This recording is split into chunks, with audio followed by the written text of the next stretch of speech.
दोस्तों, साल 2023 में जब प्रशांत नील की सालार रिलीज हुई थी तो थिएटर्स में नोटों की बारिश तो हुई, लेकिन साथ ही सोशल मीडिया पर सो कॉल्ड क्रिटिक्स और रिव्यूअर्स ने इस फिल्म की जमकर खाल की थी। किसी को प्रभास की खामोशी से दिक्कत थी तो किसी को फिल्म की ज्योग्राफी से, लेकिन आज जब हम इसके सीक्वल के करीब बढ़ रहे हैं तो एक सच्चे सिनेमा लवर के नाते यह मेरी ड्यूटी है कि मैं इन समीक्षकों के उस ज्ञान का पोस्टमार्टम करूं जिसने एक कल्ट मास्टरपीस को सिर्फ एक मांस मसाला बनाकर छोड़ दिया। आज मैं आपके सामने रखूंगा जनता और क्रिटिक्स की वो 5 सबसे बड़ी शिकायतें और अपने सॉलिड काउंटर से साबित करूंगा कि गलती फिल्म की नहीं बल्कि हमारे दर्शकों के समझने के लेवल की थी। कमर कस लीजिए क्योंकि आज की बहस बहुत गर्म होने वाली है।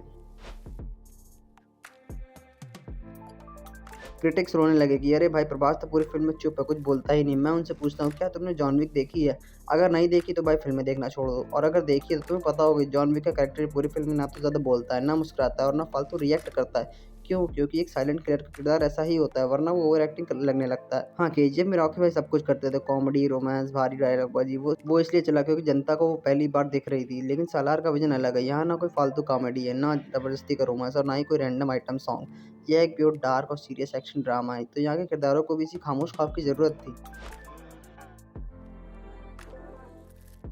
कुछ लोग की एक और अतरंगी शिकायत थी, एक्शन सीन्स में प्रभास ज़्यादा हिलते डुलते नहीं, बस खड़े खड़े मार देते हैं। अरे बुद्धिजीवियों, तुम ये भूल गए कि देवा की कोई आम इंसान नहीं है। वो खानसार के सबसे खतरनाक और फिजिकली पावरफुल कबीले शौर्यांग से ताल्लुक रखता है। उसके सामने वो भाड़े के गुंडे छोटे बच्चों की तरह है। अब आप खुद सोचिए, एक 80 किलो का तगड़ा मस्कुलर आदमी अगर 30-40 किलो के बच्चों से लड़ेगा तो क्या वो मार्शल आर्ट के पैतरे दिखाएगा? नहीं, वो बस इन्हें उठाएगा और पटक देगा। और जो लोग कहते हैं कि वो चलता नहीं है, वहीं कुछ लोग ये भी कहते हैं कि भाई प्रभास के चलने से लोग मर जाते हैं। For people who haven't watched it, Salar एक मूवी आई है अभी. It is just Prabhas walking. लोग खड़े हैं, प्रभास उनको क्रॉस करके जा रहा है. That whole movie is a fucking zebra crossing. It's a treadmill. Prabhas को कार्डियो करना था, वो मूवी सेट में गया और पूरी मूवी में वो चल रहा है और लोग मर रहे हैं. वो चल रहा है, लोग मर रहे हैं. आई एम लाइक, तू हीरो है या सलमान की गाड़ी? किसी भी एक्शन सीक्वेंस में अगर प्रभास मुश्किल से 10 कदम चल दे तो बहुत बड़ी बात हो जाएगी। बंदा फाइट करते करते यहाँ से यहाँ पहुँच गया, इनको लग रहा है वो चलता ही नहीं है। हिपोक्रेसी की भी सीमा होती है।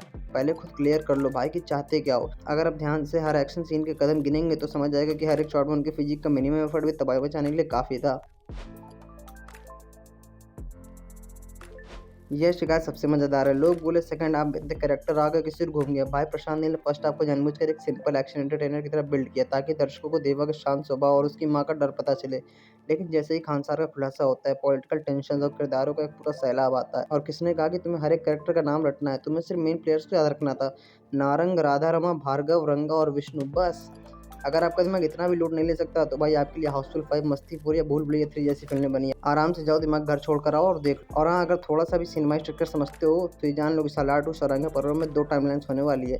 दरअसल सालार 1 का फर्स्ट हाफ और सालार 2 का सेकंड हाफ मिलकर एक कंप्लीट कहानी बनते हैं। वही सालार 1 का सेकंड हाफ और सालार 2 का फर्स्ट हाफ मिलाकर खानसार का पूरा इतिहास करेंगे। अगर इस मास्टर प्लान से भी दिक्कत है तो फिर बाहुबली द बिगिनिंग भी एक घटिया फिल्म थी, क्योंकि उसने भी एंड में बिना कोई वजह बताए बाहुबली को मार दिया और दर्शकों पर सीधे इन्फॉर्मेशन डंप कर दी थी। तब तो सब ताली बजा रहे थे। अब आते हैं कॉपी वाले नैरेटिव पर। पहली बात, अगर दो फिल्मों की सिनेमेटोग्राफी, कलर टोन और विजुअल स्टाइल एक जैसी हो तो वो कॉपी नहीं बल्कि डायरेक्टर का अपना सिग्नेचर स्टाइल होता है। दुनिया में हजारों ब्लैक एंड व्हाइट फिल्में हैं, तो क्या वो बस एक दूसरे की कॉपी हैं? रही बात उग्रम की, तो प्रशांत नील ने कभी नहीं छुपाया कि ये उनकी अपनी फिल्म उग्रम की कहानी का एक बड़ा स्केल है। उन्होंने खुद कहा था कि वो उग्रम की कहानी को दुनिया के सामने इस भव्य रूप में लाना चाहते थे। इसी वजह से फर्स्ट हाफ सिमिलर है और सेकंड हाफ पूरी तरह से अलग है। इसकी पॉलिटिक्स, वर्ड बिल्डिंग को लोग गेम ऑफ थ्रोन से कंपेयर करते हैं। अरे भाई, जब कबीर सिंह जो कि अर्जुन रेड्डी का रीमेक या राउडी राठौर जो कि विक्रमार्कुड़ का रीमेक जैसी फिल्में बनती हैं तो हमारी यही ऑडियंस उन्हें ब्लॉकबस्टर बनाती है और तारीफों के पुल बांधती है। लेकिन यहाँ जब डायरेक्टर अपनी ही कहानी को रीइमेजिन करके एक नया खानसार नाम का साम्राज्य खड़ा कर देता है तो लोग उसे नेगेटिव रिव्यूज देने लगते हैं। ये दोगलापन नहीं तो क्या है? आखिरी शिकायत, एक्शन रियलिस्टिक नहीं है और बहुत सारे कट्स हैं। देखिए, दुनिया में 2 तरह का एक्शन सिनेमा होता है। एक जॉन विक जैसा जो गनफू और रियलिज्म पर चलता है, दूसरा होता है हमारा साउथ सिनेमा जहाँ एक अकेला हीरो पूरी फौज को हवा में उड़ा देता है। लेकिन प्रशांत नील ने सालार में इसके पीछे एक पक्का लॉजिकल कारण भी दिया कि देवा शौर्यांग कबीला है जो जेनेटिकली और फिजिकली दैत्यों जैसे होते हैं। जब डायरेक्टर खुद कहानी में हीरो के सुपर पावरफुल होने का रीजन दे रहा है तो फिर लॉजिक का रोना क्यों? और जो लोग बहुत सारे कट से चॉपी एडिटिंग की बात कर रहे हैं, भाई आज के दौर में बहुत कम फिल्में होती हैं जो लॉन्ग स्टैटिक शॉट्स या सिंगल टेक सीक्वेंस पर चलती है।